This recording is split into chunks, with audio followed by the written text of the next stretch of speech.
Raja Saab movie చూసిన తర్వాత నా రియాక్షన్ ఏంటో తెలుసా?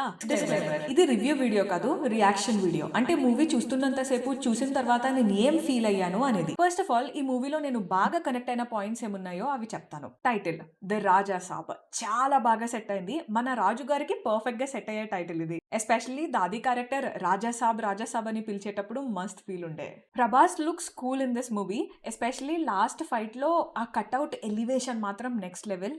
ఆ ఫైట్స్ చూస్తున్నంత సేపు ఇది కదా మనం వెయిట్ చేసిన మూమెంట్ అనిపించింది. అండ్ ఇంకా హాస్పిటల్లో ఒక సీన్ ఉంటుంది కదా, నేను ఇక్కడే ఉంటా అని చెప్తారు ప్రభాస్.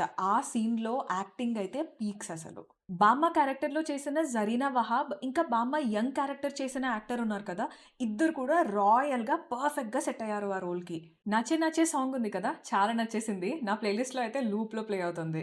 తాత ఎంట్రీ సీన్ ఉంది కదా, అస్థికలు పగిలిపోయి ఆ యాష్ తాతలాగా మారి వస్తుంది. అక్కడ గ్రాఫిక్స్ మాత్రం ఆన్ పాయింట్ ఉంది. ఇంకా ప్రభాస్ క్యారెక్టర్ లో ఒక సర్కాజం ఉంది కదా, దానికి నేను పర్సనలీ చాలా కనెక్ట్ అయ్యాను. ఎందుకంటే న్యాచురల్ గా నాకు కూడా కొంచెం సర్కాజం ఉంటుంది. సో ఆ క్యారెక్టర్ కి బాగా దగ్గరగా అనిపించింది. అండ్ ఆ సర్కాజం ప్రభాస్ గారి న్యాచురల్ యాక్సెంట్ ఏదైతే ఉంటుందో దానికి బాగా సెట్ అయింది. ఇప్పుడు మూవీలో నేను ఎక్కడ డిస్కనెక్టింగ్ ఫీల్ అయ్యానో ఆ పాయింట్స్ చెప్తాను.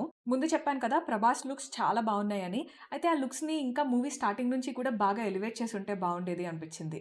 తర్వాత మూవీలో ఉన్న ముగ్గురు హీరోయిన్స్లో ఒక్కరు కూడా అంత ఎమోషనల్ వెయిటేజ్ని స్టోరీలో క్యారీ చేసినట్టుగా అనిపించలేదు. సో అంత కనెక్టివిటీ క్రియేట్ అవ్వలేదు.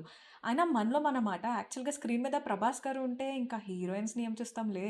తర్వాత మోస్ట్ ఇంపార్టెంట్ పాయింట్ వచ్చేసి విలన్ పవర్స్ మంత్రమా, యంత్రమా, తంత్రమా అనేది చిన్న కన్ఫ్యూషన్ క్రియేట్ అయిపోయింది. ఈ కన్ఫ్యూషన్కి రీజన్ ఏంటో కూడా చెప్తాను. ఫస్ట్ విలన్ వచ్చేసి ఒక మాంత్రికుడి దగ్గరికి వెళ్ళి అవి నేర్చుకుంటూ ఉంటారు కదా, అది. తర్వాత మళ్ళీ బుక్స్ చదువుకునే మైండ్ గురించి స్టడీ చేసినట్లుగా చూపించారు. తర్వాత ఇంట్లో హాలుసినేషన్ డివైసెస్ ఉన్నట్లుగా చూపించారు. సో 3 డిఫరెంట్ ట్రాక్స్కి వెళ్ళిపోయినట్టుగా అనిపించింది.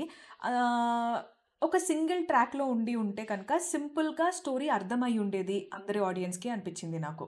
సో ఓవరాల్గా చెప్పాలి అంటే మూవీ నాకు చాలా చాలా నచ్చింది. And after long time Prabhas is back to his school looks.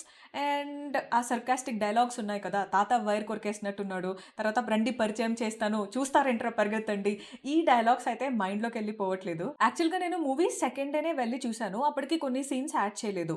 కానీ మూవీ నాకు చాలా చాలా నచ్చింది. మరి సీన్స్ యాడ్ చేసిన తర్వాత ఇంకా చాలా బాగుంది అని బయట టాక్. సో ఆ సీన్స్ యాడ్ చేసిన తర్వాత చూసిన వాళ్ళు ఎవరైనా ఉంటే కనుక ఒకసారి కమెంట్ చేసి చెప్పండి. లైక్ సీన్స్ యాడ్ చేసిన తర్వాత మళ్ళీ టికెట్ డబ్బులు పెట్టుకొని థియేటర్‌కి వెళ్ళటం వర్తా కాదా?